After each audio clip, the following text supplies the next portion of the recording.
আসসালামু আলাইকুম সবাইকে। রমাদান মোবারক। তো রমজান মাসে হচ্ছে আমরা প্রথম কি কাজটা করি? আমরা হচ্ছে ১ম থেকে এখন পর্যন্ত একটা কাজই করি। Facebook বা সোশ্যাল মিডিয়ায় ঢুকলে যেটা অনেক বেশি দেখি সেটা হচ্ছে যে আমরা সেহরি ডান, ইফতার ডান, ইফতার উইথ ওয়াইফ, সেহরি উইথ অমুক, হাবিজাবি দিয়ে হইতেছে ভরে ফেলি। সো এভাবে পোস্ট করে আমরা আসলে হয়তো বাম পাড়ায় আগুন ধরানোর একটা চিন্তাভাবনা করি। কিন্তু আমরা একটু যদি হচ্ছে ভালোভাবে ক্লোজলি অবজার্ভ করি আমরা দেখতে পারবো যে আমাদের আশেপাশে এমন অনেক মানুষ আছে যাদের আসলে পেটে ক্ষুধার আগুনটা জ্বলছে। এবং আমরা আসলে এই মানুষগুলোর জন্য সবসময় কিছুই করতে পারি না। মেক্সিমাম টাইমই হচ্ছে তারা আসলে এই ক্ষুধার সাথে সংগ্রাম করে চলে। আমরা যতটা হচ্ছে ইফতারে বিভিন্ন আইটেমের সাথে হচ্ছে ইফতার করছি, সেহরিতে বিভিন্ন রকমের সেহরি করছি। কিন্তু এই মানুষগুলো আসলে কি খাবে? একবেলার খাবার পরে, পরের বেলায় কি খাবে? এই চিন্তাটাতে এখনো নিমগ্ন। তো এরকম একটা প্রেক্ষাপটে দাঁড়িয়ে আমরা বরাবরের মতোই এবারও রমজান মাসে তাদের একটু পাশে দাঁড়াতে চাই। খুবই স্পেসিফিক্যালি বললে আমরা কালীগঞ্জ টাউনহেড অঞ্চলটা নিয়ে কাজ করতে চাই।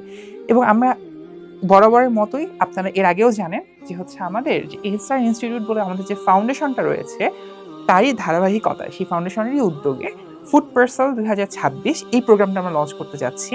যে প্রোগ্রামে আমাদের টার্গেটটা হচ্ছে এই মানুষগুলো, এই অসহায় মানুষগুলো যারা আপনার সামান্য একটু সাহায্যের হাত বাড়িয়ে দিলেই হয়তো একটু দুমুঠো ভালো কিছু খেতে পারবে, হয়তো ইফতারে তাদের ২ টা আইটেম বেশি যোগ হবে।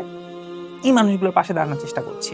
সো আমরা গতবারও হচ্ছে অনেক বিশ্বস্ততার সাথে, অনেক আমানতদারিতার সাথে আপনাদের এই অনুদানগুলো বলবো বা হচ্ছে এই দানগুলো যাই বলেন না কেন, সেগুলো হচ্ছে ওই মানুষগুলোর কাছে পৌঁছে দিয়েছি এবং খুবই ক্রিস্টাল ক্লিয়ার ভাবে ডকুমেন্টেড ভাবে সবকিছু আমরা হচ্ছে ওয়েল অর্গানাইজড ভাবে হচ্ছে এই কাজটা করেছি। এবার হচ্ছে আমাদের একটু ব্যতিক্রম ব্যাপার, সেটা হচ্ছে আমরা পরিধিটাকে অনেক বেশি বিস্তৃত করতে চাই এবং এই বড় বিস্তৃত পরিধির জন্য আপনার সাহায্যটা আমাদের আরো অনেক বেশি পরিমাণে প্রয়োজন। তো এরকম একটা প্রেক্ষাপটে আপনার সাহায্যটা কামনা করছি। সেই সাথে এইটা মাথায় রাখি এটা কিন্তু রমজান মাস। রমজান মাসে আমরা যতটা দান খয়রাত করব, আমাদেরকে আল্লাহ সুবহানাহু ওয়া তাআলা কিন্তু তার ৭০ গুণ, ৭০০ গুণ, কখনো বলা হয় যে হচ্ছে ৪৯ লাখ গুণ পর্যন্ত হচ্ছে এটা বাড়িয়ে দেয়। সো এই সবকিছু মাথায় রেখে আমরা ইনশাআল্লাহ একটু সাহায্যের হাত বাড়িয়ে দেই এবং কিভাবে আপনি আমাদের এই প্রোগ্রামটার পাশে দাঁড়াতে পারেন সবকিছু হচ্ছে আমরা ডেসক্রিপশন বক্সে বা হচ্ছে কমেন্ট সেকশনে হচ্ছে আপনাদেরকে জানিয়ে দিব। সবার জন্য রমজানের মোবারক। সবাই ভালো থাকি। আসসালামু আলাইকুম ওয়া রাহমাতুল্লাহ।